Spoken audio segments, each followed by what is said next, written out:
चलिए, तो कल हम लोग ये चैप्टर शुरू किए थे सत्ता में साझेदारी के कार्य प्रणाली की। सत्ता में साझेदारी तो हम पहला चैप्टर में पढ़े कैसे होता है, फिर हम पढ़ रहे हैं कि सत्ता में साझेदार होकर के हम इसमें काम कैसे करते हैं, आखिर कैसे साझेदार बना जाता है, कैसे इसमें काम किया जाता है। तो आज इसका दूसरा क्लास है, एक बार हम देख लेते हैं कल है क्या पढ़े। पहले हम लोग पढ़े थे सत्ता में साझेदारी के कार्य प्रणाली के हम लोग क्या क्या इसमें पूरा पढ़ेंगे टॉपिक। उसके बाद हम लोग पहले पढ़े थे सत्ता में साझेदारी क्या होता है, तो बता दिए थे कि जहां पे हम लोग अगर सरकार को प्रत्यक्ष या अप्रत्यक्ष रूप से प्रभावित करते हैं तो हम लोग सत्ता में साझेदार होते हैं, वही सत्ता के साझेदारी कहलाता है। नीचे उदाहरण बता दिए थे, ये सभी सत्ता में साझेदार बनता है। उसके बाद आगे बढ़े थे तो पढ़े थे कि सत्ता में साझेदारी हम क्यों करें, तो उसके लिए हम पहला चैप्टर में जितना भी घटना पढ़े थे उस घटना के माध्यम से समझे थे कि आखिर हम लोगों को सत्ता में साझेदारी क्यों करनी चाहिए। उसके बाद आगे बढ़े तब फिर देखे थे कि सत्ता में साझेदारी के स्वरूप क्या है, तो 4 गो है। इसमें हम लोग क्षैतिज भी देखे थे, ऊर्ध्वाधर भी देखे थे, विभिन्न समुदायों के बीच और गैर सरकारी संगठनों के बीच कैसे सत्ता का विभाजन होता है पढ़े थे। क्षैतिज वितरण कौन होता है तो बताए थे, कार्यपालिका विधायिका न्यायपालिका के बीच जब सत्ता के बंटवारा होता है तो इसको हम लोग क्षैतिज वितरण कहते हैं, पढ़ लिए थे, इंपॉर्टेंट चीज है। फिर पढ़े थे ये वाला कि जब सत्ता का विभाजन सरकार के विभिन्न स्तरों जैसे केंद्र सरकार, राज्य सरकार और स्थानीय सरकार के बीच होता है तो इसको हम ऊर्ध्वाधर वितरण कहते हैं, ये भी पढ़ लिए थे।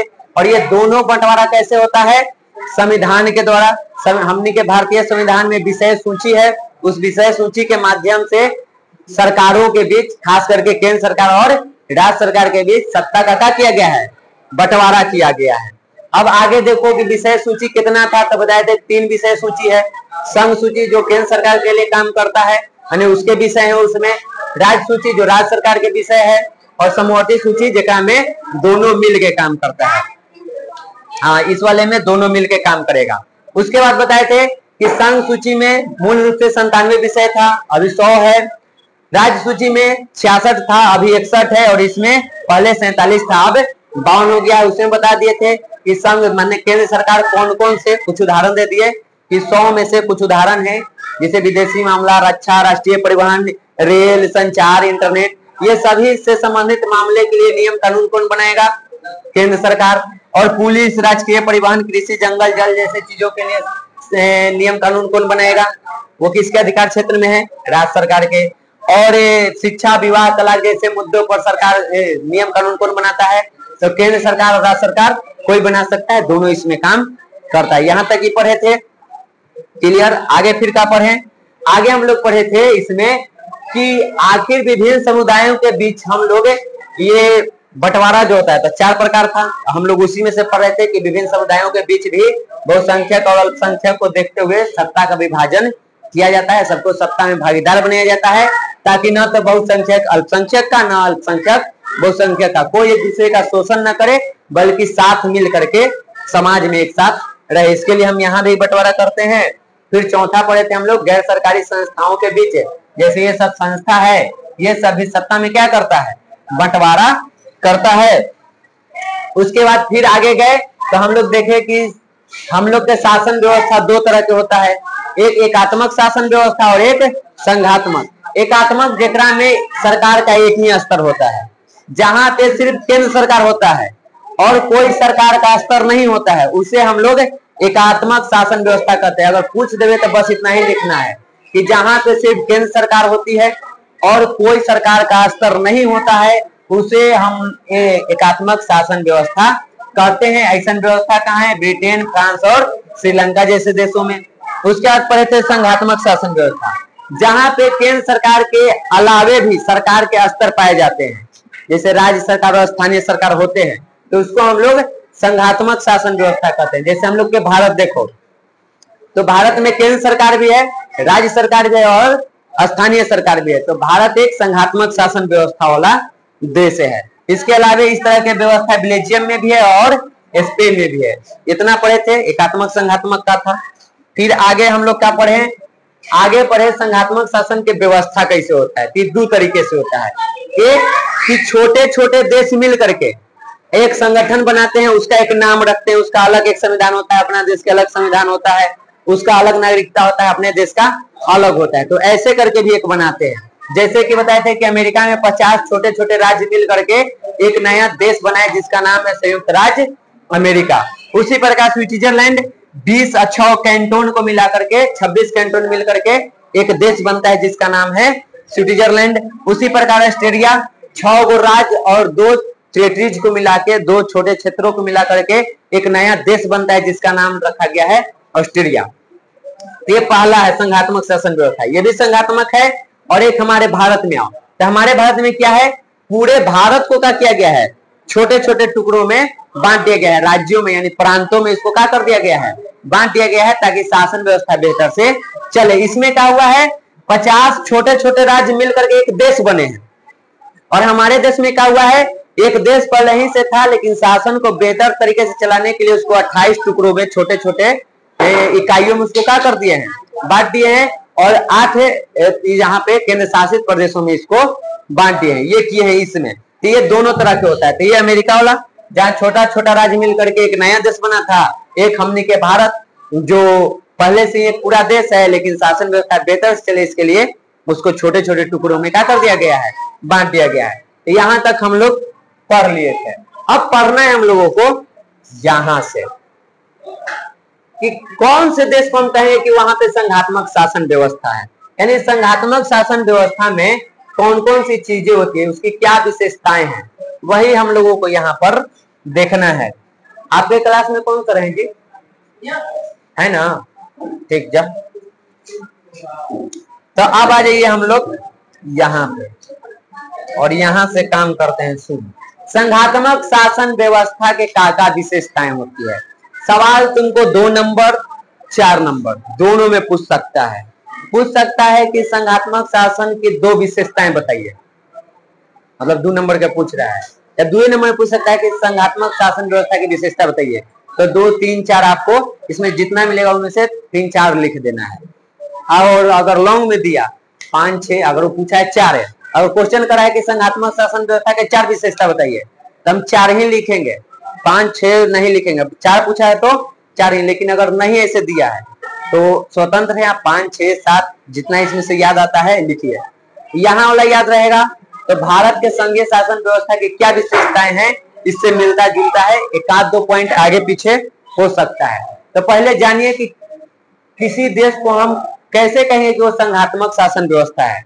तो उसके लिए कुछ शर्त है, अगर उस देश में ये सारी चीजें हैं तो वहां पे संघात्मक शासन व्यवस्था है। पहला चीज, संघीय शासन व्यवस्था में सर्वोच्च सत्ता केंद्र सरकार और उसकी विभिन्न अनुसांगिक इकाइयों के बीच बंट जाती है। संघात्मक शासन के पहला शर्त कि सत्ता जो रहेगा, पावर जो रहेगा वो केंद्र सरकार के बीच रहेगा, केंद्र सरकार के पास, और इसके अलावा सरकार के अलग अलग स्तर होंगे और उनको भी वो अधिकार दिया जाएगा। इसको भारत के परिप्रेक्ष्य में समझते जाना।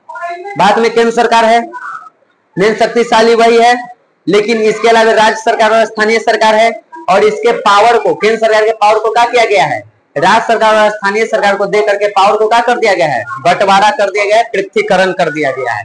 तो संघात्मक शासन व्यवस्था के पहला नियम क्या होता है कि सर्वोच्च सत्ता जो केंद्र सरकार के पास है वो उसकी विभिन्न जो सरकार के स्तर है उनके बीच भी क्या कर दिया जाएगा, बांट दिया जाएगा। भारत में बांटा हुआ है, एक शर्त पूरा करा, यानी भारत में संघीय शासन व्यवस्था है। दूसरा देखो, संघीय व्यवस्था में दोहरी सरकार होती है। एक केंद्र स्तर की सरकार होती है जिसके अधिकार क्षेत्र में राष्ट्रीय महत्व के विषय होते हैं, दूसरे स्तर पर प्रांतीय या क्षेत्रीय सरकार होती है जिनके अधिकार क्षेत्र में स्थानीय महत्व के विषय होते हैं। क्या भारत में चीज नहीं है, केंद्र सरकार भी है और राज्य सरकार भी है। केंद्र सरकार जितना भी राष्ट्रीय मामला है, अंतरराष्ट्रीय मामला है, वो सब कौन देखेगा, केंद्र सरकार देखती है। और जितना भी राजकीय मामला है एक राज्य के अंदर, उसको कौन देखता है, राज्य सरकार देखती है। तो यहाँ पे देखो दोहरी सरकार है, हमने भी तिहरी सरकार है, दोहरी मतलब 2, हमने भी तिहरी है, केंद्र सरकार, राज्य सरकार और स्थानीय सरकार। और संघीय होने के लिए कम से कम कितना होना चाहिए, 2, हम तो उससे भी आगे हैं।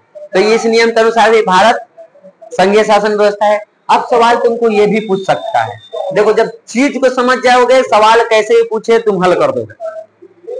अगर पूछ दे तुमसे कि भारत संघीय शासन व्यवस्था है कैसे, चाहे पूछे आप किस आधार पे ये कह सकते हैं कि भारत में संघीय शासन व्यवस्था है, तो इनमें से 3-4 बातों को लिख देना है, बस बताना है कि भारत संघीय शासन व्यवस्था होने के लिए जो जो विशेषताएं होना चाहिए वो सभी भारत के शासन व्यवस्था में मौजूद हैं, जो इस प्रकार है, या ये लिखो कि उनमें से कुछ इस प्रकार है, और 4-5 पॉइंट आपको जैसे ये लिख दो कि ये चीज होना चाहिए, भारत में ये है, इतना लिख के लिख दो कि भारत में यह है, ये चीज होना चाहिए, भारत में ये है, तो शर्त पूरा करे, यानी भारत संघीय शासन व्यवस्था वाला देश है। तो सवाल ऐसे भी पूछ सकता है, तो चीज को समझे हैं तो सवाल हल करना आसान हो जाता है। आगे देखो, तीसरा चीज क्या है कि प्रत्येक स्तर की सरकार अपने क्षेत्र में स्वायत्त होती है,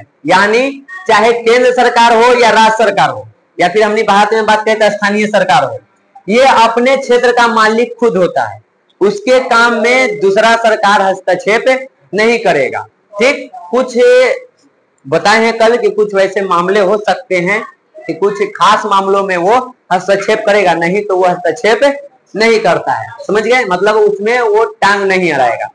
जैसे मान लो हम लोग के राज्य में कोई नियम कानून सब बन रहा है, जो भी राज्य के विकास के लिए कोई भी काम कर रहा है सरकार, तो केंद्र सरकार जो है वो इसमें टांग नहीं अड़ाएगी।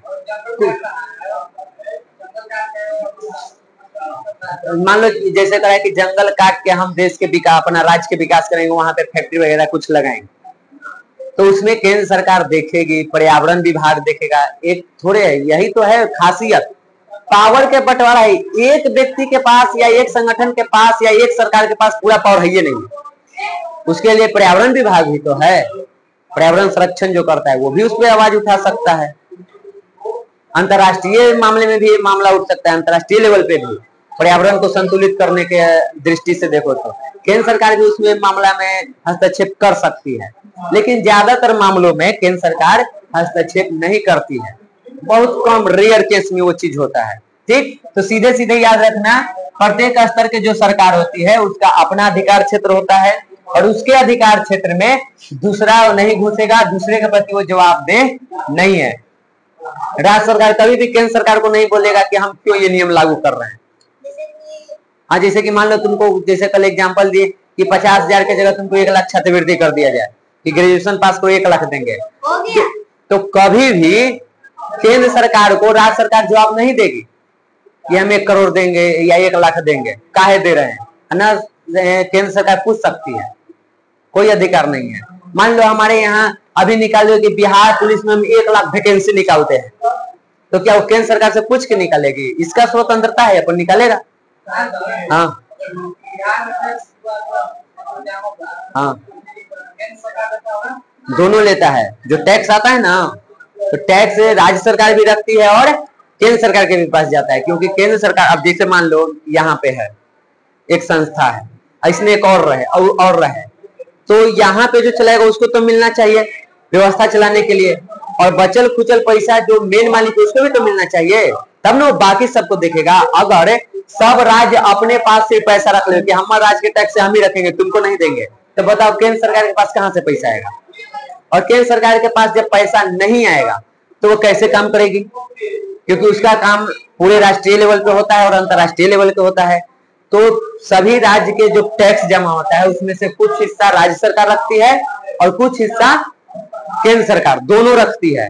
केंद्र सरकार कोई भी नियम लाएगा तो पूरे देश के लिए लाता है, राज्य सरकार अपने राज्य भर के लिए लाता है, समझ गया। तो टैक्स दोनों को जाता है, राज्य सरकार को भी और केंद्र सरकार को भी। इस समझ में आ गया? कोई भी सरकार दूसरे के प्रति उत्तरदायी नहीं है, जवाबदेही नहीं है, वो उसको बाध्य नहीं कर सकता है।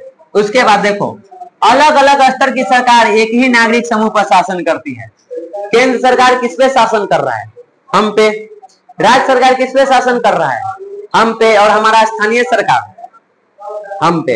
यानी सरकार के स्तर अलग अलग हैं, लेकिन जिसपे शासन कर रहा है वो नागरिक वही है। भारत के नागरिक हैं, बिहार के नागरिक हैं, जो हमारे पंचायत के नागरिक है, उसी पर हम पे केंद्र सरकार के भी शासन है, राज्य सरकार का भी शासन है और स्थानीय सरकार की भी है। तो इसमें एक चीज और होता है कि सरकार के स्तर भले अलग अलग हो, लेकिन वो शासन एक ही नागरिक पर करता है।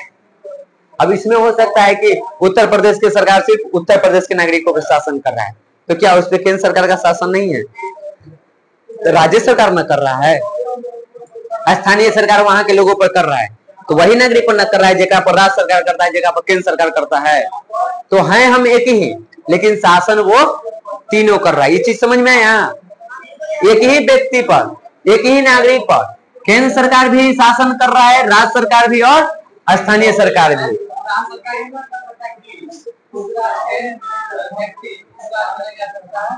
नहीं, ये चीज नहीं कर सकता है। हमने के संविधान में ये अधिकार दिया गया है। 11th में जब पढ़ेगा ना तो उसमें तुमको पढ़ना है मौलिक अधिकार। तो अनुच्छेद 19 के ABCDE और उसके बाद F हटाए हुए G है, ऐसे कर जो दिया हुआ है। और उसमें बताया गया है कि भारत का कोई भी नागरिक भारत के किसी भी क्षेत्र में आ सकता है, जा सकता है, रह सकता है, रोजगार कर सकता है। उसमें ऐसे है, अनुच्छेद 19 के A में हमने को बोलने की आजादी है। नहीं जी, लास्ट में नोट्स में आपको याद रखना होगा कि हम इस पूरे अधिकार का उपयोग करेंगे तो राष्ट्र के समाज की एकता अखंडता को बना के रखेंगे। कुछ ऐसा नहीं करेंगे जिससे कि ये विखंडित हो जाए, किसी के आत्मसम्मान को ठेस पहुंचे। आपको मौलिक अधिकार के साथ मौलिक कर्तव्य भी मिला है। अधिकार है तो कर्तव्य भी है। जैसे हम लोग का अधिकार है ना कि पिता के संपत्ति पर हमारा अधिकार होगा, तो कर्तव्य भी तो है कि पिता के कुछ होगा तो सेवा भी आप ही को करना है। उसी प्रकार तो बोलना मतलब थोड़े कि किसी को हम गाली देने लगेंगे। आप अपनी बात रख सकते हैं सरकार के सामने, अपना विचार रख सकते हैं, वो सम्मान पूर्वक, गाली दे के नहीं, इज्जत के साथ। जब भी मान लो हमको प्रधानमंत्री से कोई शिकायत है तो हम बोलेंगे कि माननीय प्रधानमंत्री से मेरी ये शिकायत है कि ऐसे करके, ये ना कि लगे डॉट डॉट डॉट भर के शुरू कर दिए, वैसे नहीं। अब जो अशिक्षित हैं वो लोग कर लेते हैं, आप पढ़े लिखे हैं, आप मर्यादा में रहना सीखिए। तो वो में बोलने की आजादी है। फिर बी में जाएगा तो बी में है कि आप सभा कर सकते हैं, अपना मिल के मीटिंग करने के लिए सभा। सी में है कि आप संघ बना सकते हैं, और डी में है कि आप कहीं भी आ जा सकते हैं भारत के किसी भी क्षेत्र में। तो अमेरिका चल जाओगी बिना वहां के सरकारी परमिशन के? नहीं। देखो, तो हमनी के संविधान के भाग 3 के अनुच्छेद 19 के डी के तहत अधिकार मिला है कि हम भारत के किसी भी क्षेत्र में आ सकते हैं, जा सकते हैं, रह सकते हैं। ये अनुच्छेद डी में लिखा हुआ है, अनुच्छेद 19 के डी में। तो उसके तहत हम कहीं भी जा सकते हैं, कोई राज्य सरकार उसमें रोक नहीं लगाएगी कि हम अपने राज्य में तुमको नहीं आने देंगे। कई बार ऐसा होता है, पहला चैप्टर में हम लोग देखे हैं कि कई बार बिहारियों को मारा जाता है, मराठियों को पीटा जाता है, बंगालियों को पीटा जाता है, लेकिन वो संवैधानिक रूप से कहीं से भी सही नहीं। ये भी हम लोग पढ़े थे कि ये देश की एकता और अखंडता के लिए सही चीज नहीं है, ये भी तो देखे थे। करता है लेकिन ये संवैधानिक रूप से देखो तो सही नहीं है। ठीक, आगे देखो, नागरिकों की दोहरी पहचान एवं निष्ठाएं होती है। इसमें दो चीज है, एक हम बिहार के भी हैं और दूसरा हम भारतीय भी हैं, लेकिन हमारे लिए बिहार से ज्यादा इम्पोर्टेंट भारतीय होना चाहिए। हम पहले भारतीय हैं, फिर बिहारी हैं, और फिर हमारा धर्म आता है। धर्म को सबसे लास्ट में रखो, सबसे पहले हम भारतीय हैं। अगर ये भावना हम सब में रहेगा तभी भारत की एकता और अखंडता कायम रहेगी। उसके बाद हम बिहारी हैं, तब बिहार के लिए कुछ करेंगे। उसके बाद अपने जिला के हो तुम, अपने गांव के हो, अपने परिवार के हो, खुद के हो। तो ऐसे करके भावना रखना है, पहले देश, फिर राज्य, फिर हमारा जिला, फिर हमारा ये जो भी क्षेत्र है वो, फिर हमारा गांव, हमारा परिवार, हम ऐसे आओ नीचे। सबसे पहले किसको रखना है? देश को रखो, उसको एकदम नंबर 1 पे। आगे देखो, तो यहाँ पे दो तरह की पहचान होती है। एक उसका अपना क्षेत्र के पहचान, जैसे हम लोग बिहारी हैं, हमारा अपना पहचान है। अगर कोई भी व्यक्ति किसी भी बिहारी कह के गाली दे तो तुमको वो बुरा लगेगा, क्योंकि तुमको अपने क्षेत्र से लगाव है। किसी पंजाब के कोई व्यक्ति को हम गाली दे रहे हैं, दूसरा अगर पंजाब के व्यक्ति सुनेगा तो उसको उस बात का बुरा लगेगा, क्योंकि उसके क्षेत्र के नाम लेकर के आप उसको गाली दे रहे हैं या उसका अपमान कर रहे हैं, बुरा लगता है। ठीक, वो इसलिए क्योंकि पहले हम अपने क्षेत्र से जुड़ते हैं और फिर हम अपने राष्ट्र से भी जुड़े हुए हैं। एक हमारा क्षेत्रीय यानी जो राज्य है, यहाँ पे राष्ट्र का मतलब देश का भी एक पहचान है कि हम भारतीय हैं। दूसरा हमने के क्षेत्र में मतलब कि अपना राज्य की भी पहचान है कि हम बिहारी हैं। दोनों तरह की चीजें होती है, ठीक। जैसे यहाँ देखो बताया गया है कि हम में से कोई बिहारी भी होता है, बंगाली भी हो सकता है, मराठी भी हो सकता है, लेकिन इस सब के साथ ये तीनों कौची है, तीनों के तीनों भारतीय है। और ये भावना हम में पहले होनी चाहिए, दूसरे नंबर पे इसको रखना है।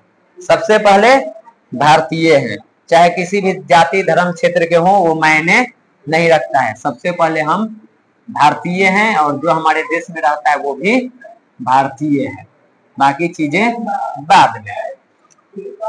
आगे देखो, दोहरे स्तर पर शासन की विस्तृत व्यवस्था एक लिखित संविधान के द्वारा किया जाता है।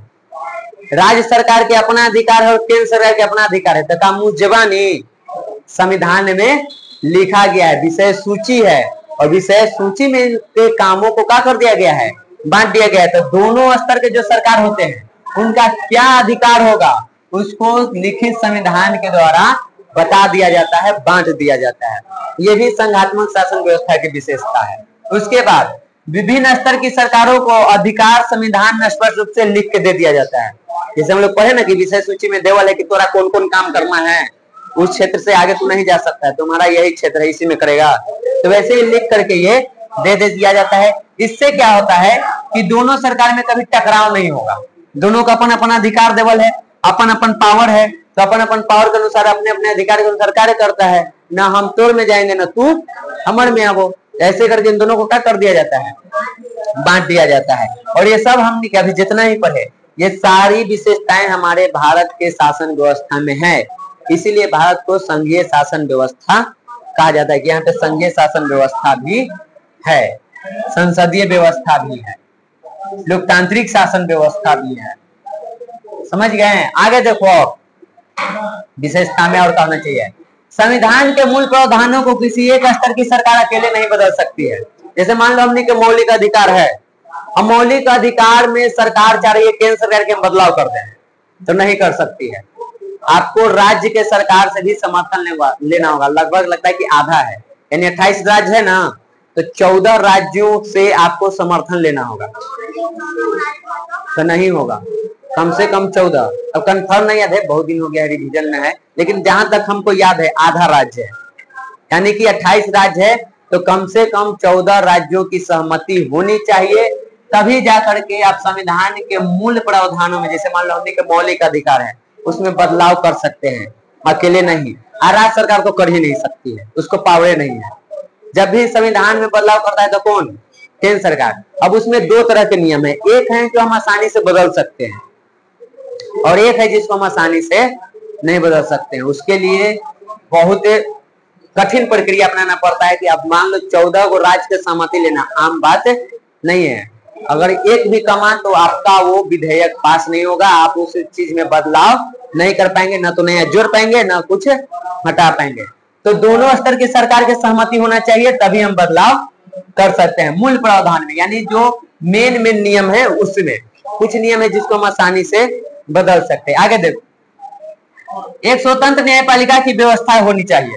क्या हमारे देश में स्वतंत्र न्यायपालिका नहीं है? मतलब हम संघीय शासन व्यवस्था को फॉलो करते हैं, तो न्यायपालिका होना चाहिए। संविधान एवं विभिन्न स्तरों की सरकारों के अधिकारों की व्यवस्था करने का भी अधिकार होता है, तथा यह केंद्र और राज्य के सरकारों के बीच अधिकारों और शक्तियों के बंटवारे के संबंध उठने वाले कानूनी विवादों को भी हल करता है। अब देखो न्यायपालिका के काम का होता है संघीय शासन व्यवस्था में। मान लो हम लोग के बिहार में और उत्तर प्रदेश में किसी बात को लेकर के दोनों सरकारों के बीच टकराव हो जाए, तो इस मामले की सुनवाई कहाँ होगा? तो वो जाएगा केंद्र सरकार के पास नहीं, वो जाता है न्यायालय के पास, कोर्ट में। अब कोर्ट में भी कहाँ जाएगा? हाई कोर्ट की सुप्रीम कोर्ट, क्योंकि हाई कोर्ट सब राज्य में होता है। जिस राज्य का कोर्ट रहेगा संभावना रहेगा कि वो अपने राज्य के पक्ष में फैसला देगा, इसलिए मामला कहाँ जाएगा? सुप्रीम कोर्ट में। अब सुप्रीम कोर्ट में वहां पे जो भी सरकार के बीच टकराव होगा उनको सुलझाया जाएगा। या मान लो केंद्र सरकार और राज्य सरकार, मतलब कि अभी नरेंद्र मोदी जी की सरकार है तो उनका और नीतीश जी की सरकार है, अभी तो गठबंधन चल रहा है, लेकिन मान लो किसी बात को लेकर के इनमें टकराव हो जाए, तो केंद्र सरकार और राज्य सरकार के बीच लड़ाई चल रहा है, तो उसका भी फैसला कहाँ होगा? तो न्यायपालिका करेगी। और हमनी के देश में कौन न्यायपालिका करेगी? सुप्रीम कोर्ट, सर्वोच्च न्यायालय। ठीक, उच्च न्यायालय नहीं, कौन? सर्वोच्च न्यायालय। उसको 3 नाम से जानते हैं, सर्वोच्च न्यायालय कहो, उच्चतम न्यायालय कहो, या फिर सुप्रीम कोर्ट कहो, सब एक ही बात। तो संघीय शासन व्यवस्था में एक स्वतंत्र न्यायपालिका होती है, जो सरकार के विभिन्न स्तरों के बीच जब टकराव होता है अधिकारों को लेकर के, तो उसका सुनवाई वो करता है, उसका फैसला देता है। तो हमने के देश में ये भी है, यानी भारत संघीय शासन व्यवस्था वाला देश है। आगे देखिए, भारत में संघवाद के विकास कैसे होगा। असल में कल यहाँ क्लास खत्म करना था, आज यहाँ से शुरू करना था। उनको लग रहा है कि क्लास 6 दिन में नहीं 7-8 दिन में खत्म होगा। चैप्टर लंबा है और टेंशन नहीं लेना है, आप लोग का सिलेबस सही जा रहा है। आप लोग को हमारा टारगेट है कि नवंबर आते आते 10वां 11वां महीना आते आते खत्म, उसके बाद होगा शुरू तुनी के क्रैश कोर्स। जितना अभी तुनी के पीडीएफ मिला है उन सभी क्वेश्चनों को एक बार फिर से हम बोर्ड पर लेके आएंगे, उन क्वेश्चनों को समझाएंगे, बताएंगे, और वहां पे एक बार फिर से तुनी की रिवीजन होगा। जब क्वेश्चन बताते रहेंगे तो आगे पीछे जा करके बाकी के सवाल भी तुमको हम बताते जाएंगे, कहानी समझाते जाएंगे, एक बार तुनी के रिवीजन हो जाएगा। और उस टाइम पे लगातार तुम लोग को चलेगा टेस्ट धुआंधार। अब बस उसमें है कि ऐसे लगता तो नहीं कुछ करेंगे, कोई फायदा है, सब वही है। जिस लेवल पर ले जाना चाहते हैं लेकिन सरेंडर कर दे रहा, दांत नहीं पोड़ेला, खाली जान रहा, कोई इच्छा नहीं, भूखे नहीं है। जो रहा पिछले बैच में मजा आया, अब पिछले बैच में मजा नहीं आ रहा है। काहे वो में से आधा से ज्यादा था जब खाली पास हुए लाइव किया था। अब 11 से उसको कोई लेना देना नहीं, अब आएगा 12th में। ढेर लेखन है जिसको 11 से कोई लेना नहीं, 10th दिला के बाद 11th में सुतल रहता है, 12th में जाता है। मतलब पढ़ाई उसके लिए इम्पोर्टेंट नहीं है, सिर्फ पास करना इम्पोर्टेंट, पास करते जाए, नॉलेज कोई मायने नहीं रखता है। ऐसा बच्चा मिल जाएगा जो ये 10th के अलावा 11th नहीं करता है, आवारा जैसा घूमते रहेंगे, फिर 12th करेंगे जैसे तैसे वो पास कर जाएंगे, उसके बाद लगा रहेंगे 5 साल 6 साल कंपटीशन में। इतना नहीं पता है कि जो भी आप कंपटीशन में पढ़ेगा वहां सब चीज मिलेगा आपको, तो क्यों न उसकी तैयारी हम आज से करें ना। यहाँ पे जितना भी जैसे अभी बोर्ड के एग्जाम में देने वाला होगा बच्चा सब, ज्यादातर के मकसद यही है कि हमको बोर्ड पास करना है। क्यों करना है, उसके बाद क्या करना है, उससे हमको क्या लाभ, कहानी कोई लेना नहीं, बस हमको पास करना है, फर्स्ट डिवीजन आ जाना है। अगर ये रखिएगा तो वो सही चीज तो नहीं है। आगे देखो, यहाँ पे भारत में संघवाद के भी देखो, हम अपन तो लगले रहेंगे, कभी ना कभी कोई ना कोई एकाध कोई ऐसा लड़का मिल ही जाएगा, एकाध वैसा कोई लड़की मिल ही जाएगी जो पढ़े लगी आएगी, है ना। हो पिछला साल कुछ मिला लेकिन चुक गए, उसमें कुछ हमको कमी, कुछ उसको कमी। इस बार उसको और बेहतर बना रहे हैं, फिर भी कमी दिख रहा है। आपका सबसे छोटा क्लास के लड़की आपके कोचिंग में टॉप कर गई और आप लोग पीछे रह गए। अरे गदावा, 500-700 के कोई अंतर है, सिलेबस पर जितना के ओकरे अनुसार न होगा, सब्जेक्ट तो उसके लिए उतना ही ना टफ है जितना तोड़ा लगी है। ये दिमाग में है ना कि उसको तो 500 के टेस्ट हुआ है, हमको 600 का हुआ है, तो 500 के कारण टॉप कर गई। तब ना कहता तो ठीक है, एक काम करते हैं, 100 नंबर हटा के इंग्लिश वाला और तुम्ही के परसेंटेज निकाल देते हैं, तब टॉप होना चाहिए ना। तब वही तो पीछे रहेगा, समझा, तब पर भी पीछे रहेगा। वो दिमाग मत लगाओ, परसेंटेज तो उसी के आधार पर निकाला गया। तुमको 600 नंबर के टेस्ट लिए तो 600 के आधार पर परसेंटेज निकाले हैं, 600 का 60% निकाले हैं, तो थोड़ी इंग्लिश वाला नंबरों में जुड़ल ना है। और उसका 500 के हुआ तो 500 पर ना होकर निकाले परसेंटेज, 100 नंबर उसका नहीं जुड़ा हुआ है। तो मान लो इंग्लिश में लाया 60 नंबर, तो 60 नंबर बढ़ा, उसको 60 नंबर में जोड़ ले, तो उसको जोड़ो, जोड़ेंगे तब थोड़ा सा ऊपर चल जाएगा। तो ये मत सोचना कि उसको कम नंबर था तब आया है, और उसे नहीं निकाला हुआ है, उस सबके एक ही समान था। जो कॉलेज टॉप कोचिंग टॉपर निकाला गया है वो इस आधार पर नहीं कि उसको कम था, उसको आपसे कम स्ट्रेस नहीं था, थोड़ा से कम मेहनत नहीं की है, तुमसे ज्यादा किए तब तुमसे ऊपर है। उसको हर चीज के बारे में पता, उसको भी नहीं पता था कि क्वेश्चन कहाँ से आएगा, बस ये पता था कि यहाँ तक पढ़ाई हुआ है, यही से क्वेश्चन आने वाला है। जैसे तूनी के बतावल था हमारे सब्जेक्ट में, सेम टू सेम वही 9th में था, वही 8th में था, वही 7th में था, सेम टू सेम एकदम वैसे ही, और उसमें वो अपन निकाली है। ये अलगे वो दुनिया में है कि अब मान लो तो 2000 का टेस्ट होगा तो 2000 पर ना तो परसेंटेज निकाला जाएगा, तो 2000 पर तो पासिंग मार्क और ज्यादा हो जाएगा। जहां 300 को होता है वहां तुमको 5 को 20 तो 300 को 12, 1200 पर तो फर्स्ट डिवीजन आएगा। तो कहेगा कि हमर ज्यादा हो गया, तू तो पढ़ गया, उसे थोड़े होता है। परसेंटेज निकाला गया किसका ज्यादा आता है उतना में, तो उसको 82 था ना जी, तूने के अपन में 82 से कम रहा, जिसका ज्यादा रहता उसको आता। अगला बार फिर है 3 महीने बाद, लेकिन कोई एनर्जी नहीं दिख रहा है। अभी तो लगन में सब डंडिये मारे में पड़ा है। अब इधर देखो, भारत में संघवाद के विकास, अगला बार देखते हैं कौन ले जाता है, अगला बार और बेहतरीन से किया जाएगा। हर 3 महीना को होगा, 12वां महीना तक। अब होगा तो नहीं कि 6ठा महीना में, 6ठा से 7वां के बीच में, ठीक 15 तारीख से पहले, और जितना पढ़े होगा उसके बीच से, फिर होगा 9वां महीना में, फिर होगा 12वां महीना में, और उसके बाद लगातार तो नहीं के चलते रहेगा एग्जाम के तैयारी धड़ाक धड़ाक। उस टाइम पे जितना सुतर रहेगा जाग जाना सब, क्योंकि पूरा एक के बार मच के देवल जाएगा। जितना लूटो ताजा ताजा, जितना वहां ठोको, ठीक। अभी जैसे में कुछ बच्चे होंगे जिसको सिर्फ पास करना है, तो मनोरंजन में है, ठीक है, पास होके ढेर तरीका है, लोग लेहू के जाए पास कर जाए, आप देखिए आपको नहीं, लेकिन फिर पास के बाद ही मत सोचना कि हम जिंदगी में कुछ बेहतर कर लेंगे। अगर जिंदगी में तुमको करना है इस राह में रह के कुछ बेहतर, तो आज सुधारो चाहे कल सुधारो, तुमको अपना लक्षण तो सुधारना पड़ेगा। आज सुधार लेगा तो ज्यादा बेहतर है, नहीं तो एक दिन सुधारना पड़ेगा। देखो लाइब्रेरी में सब लगल है 15 घंटा 16 घंटा, वही सुत जा रहा है, क्यों लगा हुआ है? नीचे से बेस कमजोर रहा है। अगर पढ़े हुए रहता तब भले भूले हुए रहता, लेकिन कहीं ना कहीं वो दिमाग में बैठा रहता, पढ़ता तो पूरा कहानी याद आता कि हाँ ऐसे ऐसे टीचर हमारे बताया था, तो उसको आसान पड़ता। नहीं पढ़े, लापरवाही किए, कीजिए, एक दिन उसकी भरपाई करना होगा। हम भी अपना पढ़ाई के टाइम लापरवाही किया, भरपाई कर रहे हैं कि आज 10th 12th तक अटकल है, आगे हम नहीं पढ़ाने की क्षमता भी है, क्षमता को विकसित कर रहे हैं।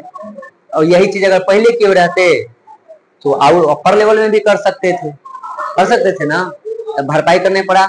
आज हम यहाँ हैं तो उसका पहला कारण कि हम अपन लक्षण में सुधार किए। जब टीचर बोले तब नहीं किए, और जब तक नहीं किए थे तब तक यहाँ हम नहीं थे, जब सुधार किए तब यहाँ हैं। अब आपके ऊपर है, आप अपने आप में सुधार कब कीजिएगा।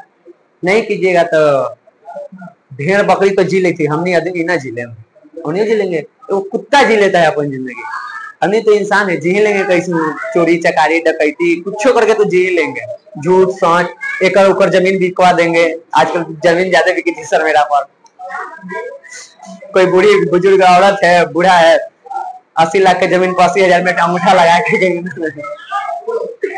ढेर तरीका है। आगे देखो, यहाँ पे देखो, प्रथम विश्व युद्ध के अंत तक कैसे भारत में संघवाद के विकास होता है। संघवाद मतलब दोहरी शासन व्यवस्था, समझ जाओ। संघवाद का पहला नियम है कि वहां पे दोहरी शासन व्यवस्था होगा। इसमें से कुछ बात है जो आपके किताब में नहीं है, लेकिन हम शुरू से बता दे रहे हैं। यहाँ पे दोहरी शासन व्यवस्था की शुरुआत कब होती है? जब प्रथम विश्व युद्ध चल रहा था 1914 से 1918, उसी टाइम पर ब्रिटिश सरकार को यह महसूस हो गया था कि हम अकेले रह करके सरकार नहीं चला सकते, यानी सिर्फ केंद्र सरकार में रह के और शासन व्यवस्था को नहीं चला सकते हैं, हमको एक और शासन व्यवस्था यानी एक और सरकार के स्तर की आवश्यकता है। ये किसे महसूस होगा? ब्रिटिश सरकार को। और इसीलिए 1919 में एक अधिनियम लाया गया जिसका नाम है, इस अधिनियम में डीआरकी की शुरुआत की गई। डीआरकी हाँ डीआरकी, ठीक समझो। यहाँ पे जब प्रथम विश्व युद्ध चल रहा था, ब्रिटेन युद्ध में फंसा हुआ है और भारत में अकेले एक स्तर पर रहकर शासन व्यवस्था चलाना उसके लिए संभव चीज नहीं है, तो उसे महसूस होने लगा कि हमको डीआरकी लाना पड़ेगा। डीआरकी मतलब दोहरी शासन व्यवस्था हमको लाना पड़ेगा। और इसी टाइम पे 1919 में ही ये चीज लाया गया। शुरुआत यहीं से होती है और यहां से भारत में संघवाद की क्या होता है, पहला शुरुआत। संघ देखो अभी लेकर संघवाद ना पता है, पूरा संघवाद की विशेषता पढ़ लिया और संघवाद पते नहीं है। अभी बोले शुरू करने से पहले कि संघवाद मतलब समझो कि कम से कम दोहरे स्तर की सरकार, यानी सरकार दूगो कम से कम, अभी उसी के परिप्रेक्ष्य में हम लोगों को पढ़ना है।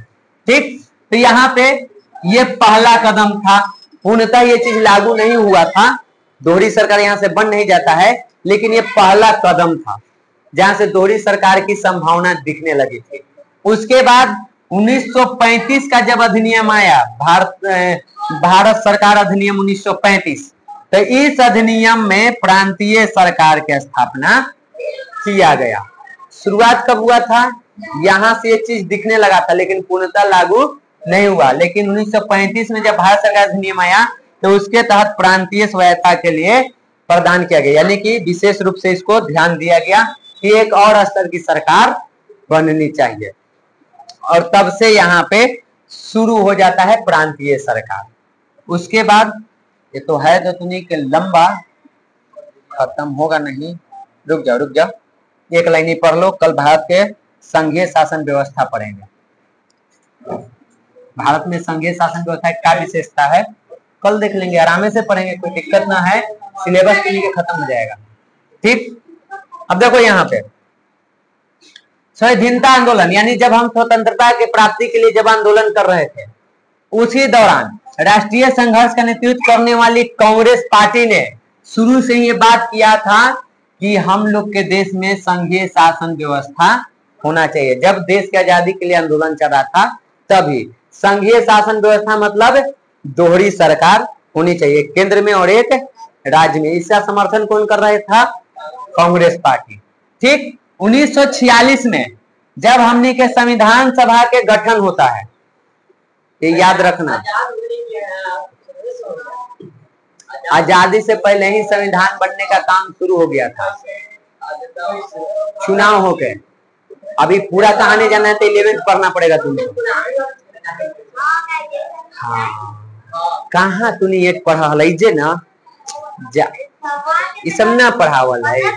अरे सुनो, आप समझो टाइम कौन चल रहा है, अब तनी बताना तो 1939 से 1900 चला है, द्वितीय विश्व युद्ध।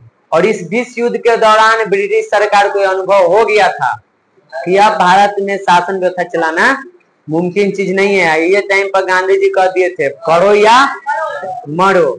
ये टाइम पर सुभाष चंद्र बोस क्या चीज, आजाद हिंद फौज, दिल्ली चलो।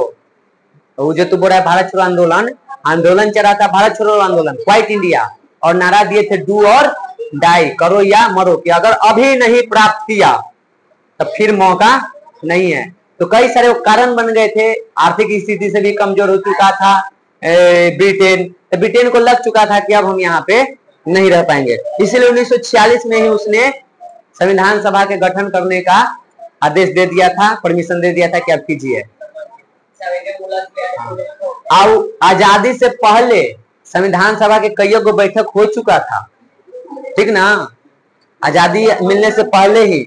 ये सब अब 11th में पढ़ना है तुमने के, वहां पे संविधान सभा पूरा 8 में 9th में तो पढ़ना ही है, 10th में पढ़ना ही है, और फिर 11th में इसको बढ़िया से पढ़ना है एकदम शुरू से कि संविधान के कैसे हुआ, किस पार्टी को कितना वोट मिला, कैसे पाकिस्तान अलग हुआ, तो वहां पे कितना लोग कट के चले गए, यहाँ पे कितना बचे, कितने लोग संविधान सभा पर अंतिम दिन थे, कितने लोग संविधान पे हस्ताक्षर के, सब कुछ विस्तार से उसमें पढ़ना है। अब वो वाला क्लास तो हम नहीं करवा सकते हैं, करवा देंगे तो अगला साल घाटा लग जाएगा।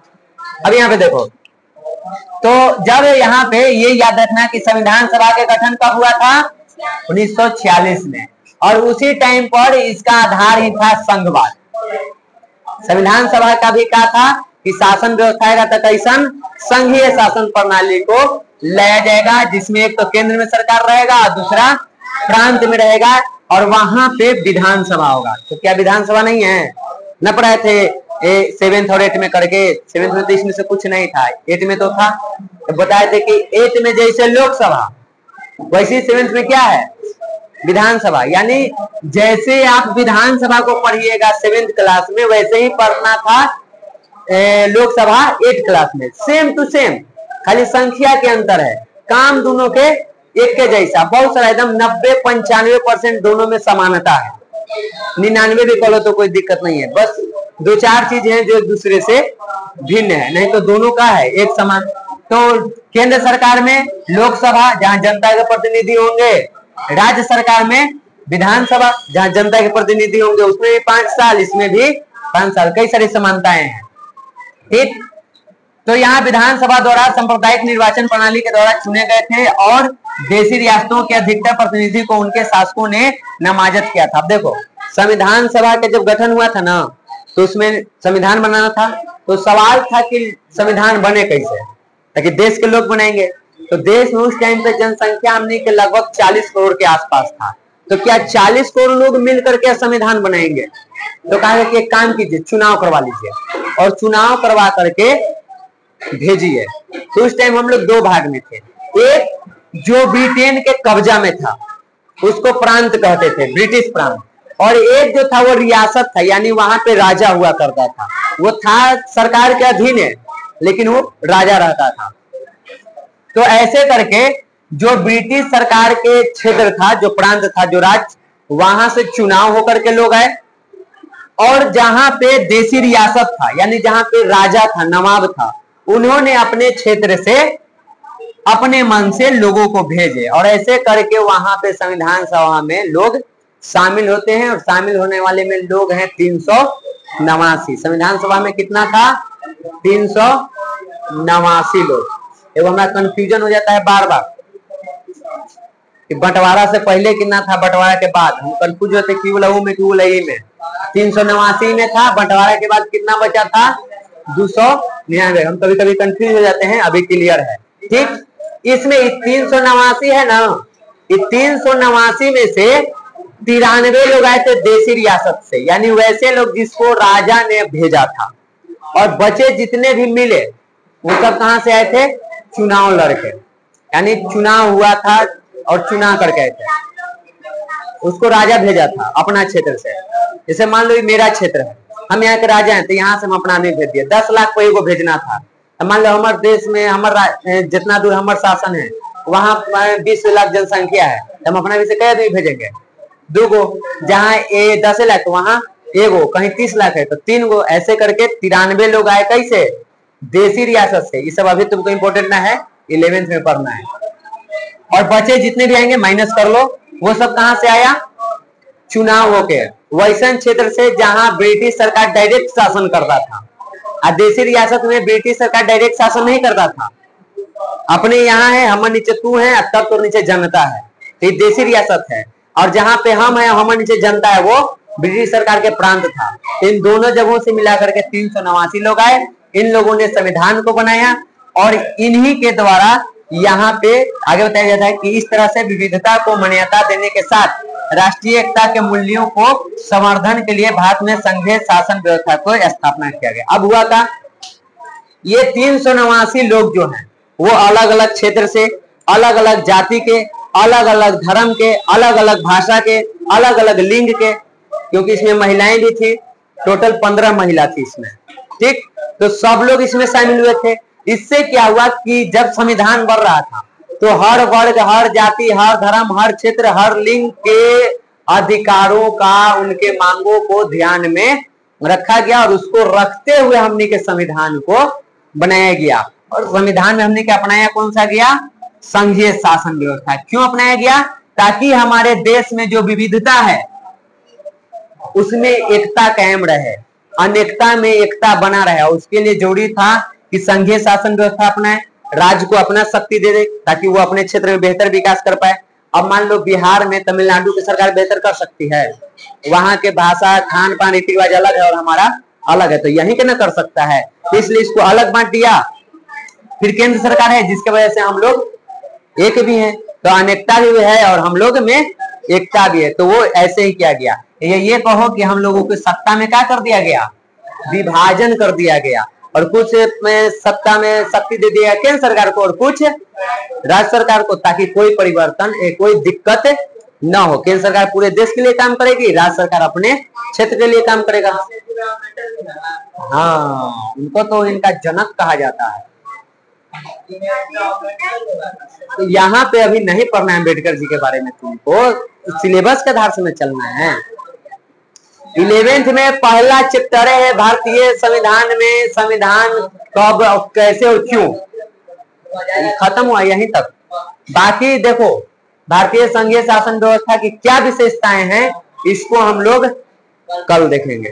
यहाँ से कल हम लोग शुरू करेंगे। बिल्कुल उसी है। और बाकी देखो अगर कुछ चीजें पार हो रही है तो नोट्स सब मिलेगा, पढ़ते रहना। और जब क्वेश्चन आंसर का रिवीजन करवाएंगे ना, क्वेश्चन आंसर जब रिवीजन करवाया जाएगा, अगर आप पढ़े हुए रहेंगे तो सब क्लियर हो जाएगा इसके अंदर।